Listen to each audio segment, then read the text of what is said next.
Who are the Mad Sultans of the Ottoman Empire? Did the sultans of the Ottoman dynasty take pleasure in torture and killing to the point of sadism? And did their dysfunctional upbringing in the halls of the palaces in Istanbul play a role in the turmoil that surrounded their legacies?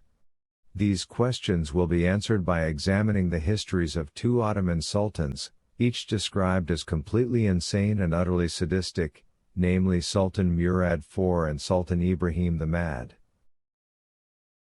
Before delving into the lives of Ibrahim and Murad, who, by the way, were brothers, we should take a look at a phenomenon that emerged in the Topkapi Palace in Istanbul during the 17th century, known as the princes' cages. These cages were isolation wings in the Ottoman Harem where young princes of the Ottoman dynasty were confined during their youth. This was done to prevent them from interacting with the outside world and thus avoid the complications of rebellion against their reigning sultan brother. Safiye, the sultana who was one of the concubines that ruled the Ottoman state during the period known as the Sultanate of Women, is the figure who invented the idea of cages as an alternative to the new sultan executing all his male siblings. This idea was based on an old custom that Safiye herself had practiced, where she set a record by killing 18 Ottoman princes in one night during the inauguration of her son, Sultan Mehmed III. Living for a long period surrounded by silent walls, where speaking or interacting with others is forbidden, inevitably has a severe impact on mental health. This situation deprives one of the basics needed for building a healthy personality, such as interaction with the surrounding world. Sultan Murad IV and his brother Sultan Ibrahim grew up in these cages and were significantly affected by their conditions, leading to the development of various levels of madness in their minds. These effects were evident during the period when they emerged into the outside world and took over the throne of the Ottoman Empire. Murad IV is the son of Sultan Ahmed I and Kosum Sultan. Murad quickly emerged from the prince's cages when he was 11 years old, taking the oath for the sultanate as a replacement for his uncle Sultan Mustafa I, who was deposed due to signs of madness. In the early period of Murad's reign, Kosum Sultan effectively managed the affairs of the Ottoman Empire, keeping Murad out of sight and promoting the idea that this was necessary due to his young age. Murad IV remained under the guardianship of Kosum Sultan for a full 9 years between 1623 and 1632. In the latter part of this period, Murad met with the Divan and the scholars, where he announced the issuance of a decree ending Kosum Sultan's guardianship over him and affirmed his intention to end the chaos that had spread within the state structure. He threatened that he would not hesitate to resort to repression against anyone who opposed him, regardless of their identity.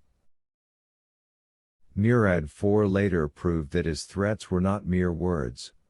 He would disguise himself with his private soldiers, wearing commoners' clothing, and go down to the streets of Istanbul to execute drinkers of alcohol and coffee. Coffee was still banned under the pretext of its harmful effects on the mind. Murad did not limit the punishment of coffee drinkers to reprimanding and beating. He carried out executions himself, killing many residents of Istanbul by beheading them with his own sword. He also ordered his soldiers to drown others in the waters of the Bosphorus. Murad committed these acts for his own amusement, not to enforce Sharia law as he claimed. Today, we know that the Sultan drank alcohol heavily in his private gatherings, which led to his death at the age of 27 due to liver cirrhosis from excessive alcohol consumption. Murad's brutal behaviors were evident not only in his actions towards drinkers and coffee makers but also in other instances involving executions, even in situations far removed from drinking and coffee preparation. For example, he once forced his personal physician to ingest a lethal dose of opium due to an incorrect diagnosis of his health condition. On another occasion, he beheaded a musician in public for performing a Persian musical piece, as Murad believed the musician was praising his enemies in Iran. Furthermore, one night, he ordered his personal messenger to be impaled because the messenger had incorrectly informed the Sultan of the birth of a son, when in fact the newborn was a girl. This madness and the development of murder methods extended to the Harem, who were subjects of suspicion for Murad due to his harsh experience with his mother, Kosum. On one occasion, the Sultan decided to drown a group of concubines on charges of causing disturbance. On another occasion, he ordered a second group of concubines to strip completely and jump into a water pool while he shot at them with his rifle. It seems he accused them of conspiring against him with his mother, the Sultana, who at that time was living far from the only thing she truly loved, power.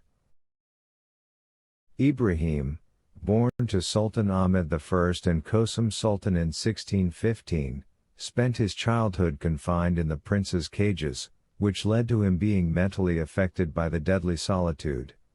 He was constantly threatened with death by his brother, Murad IV, who sought to eliminate Ibrahim and secure the throne for his own male descendants. Although Murad abandoned his plan and died in 1640, meaning that Ibrahim was able to ascend to the Ottoman throne, the deep psychological crisis he experienced continued to affect him, causing clear signs of madness. It is reported that when Kosum Sultan went to Ibrahim's chamber to inform him of Murad's death and pledge allegiance to him as the new sultan, he was unable to believe the news until he saw his brother's body for himself. When he later appeared to take the oath from the soldiers and state officials, his state of confusion and mental disarray was clearly evident. He was unable to deliver the customary throne speech to them. It was apparent from his continued agitation and the trembling that controlled his body that the tranquility he had grown accustomed to in his small cage had impaired his ability to interact with people. It was also clear that the fear instilled by his deceased brother's threats had established a deep-seated fear within him that could not be eradicated or even alleviated. In any case, none of this was viewed with disdain by Sultanate Kosum or her supporters, as their main concern was to restore their prominent positions of power. Therefore, they welcomed Ibrahim's madness and even encouraged it. The state officials of that era were influenced by advising Sultan Ibrahim to indulge in concubines and mistresses. Ibrahim agreed without hesitation, to the point where leisure, games, and madness occupied him completely in endless private sessions, especially due to Sheikh Arbra, who led the Sultan to immerse himself in a world of pleasure and amusement. Then came Kasaki, who was even more dangerous than the first.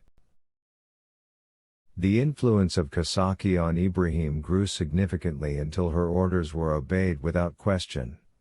When he married her, he granted her a dowry from the Egyptian treasury that lasted an entire year and furnished his entire palace and ship with sable fur, based on her love for its appearance and colors. Nevertheless, Ibrahim was not spared from behaving in a brutal and sadistic manner. Due to the madness and paranoia that overwhelmed him, the Sultan believed that some of the concubines in his harem were spies working for his mother, Kosum. Consequently, whenever he suspected one of the concubines, he would immediately order her to be thrown into the waters of the Bosphorus to be swallowed by the waves. Ibrahim killed approximately 280 concubines in this brutal manner, without mercy, laughing maniacally as it happened. This madness continued until 1648, when the Janissary revolt broke out against Sultan Ibrahim, accusing him of madness and squandering state funds. They relied on the Sheikh al-Islam, Abdul Rahman Afanda, to issue a fatwa permitting the deposition of Ibrahim, which was done in August 1648. The Sultan was imprisoned again in one of the rooms, while his 7-year-old son, Murad IV, was enthroned, and Sultanate Kosum was once again granted the regency. The rebels then issued a new fatwa permitting the execution of Sultan Ibrahim, and he was executed by strangulation just 11 days after his deposition, at the age of 33.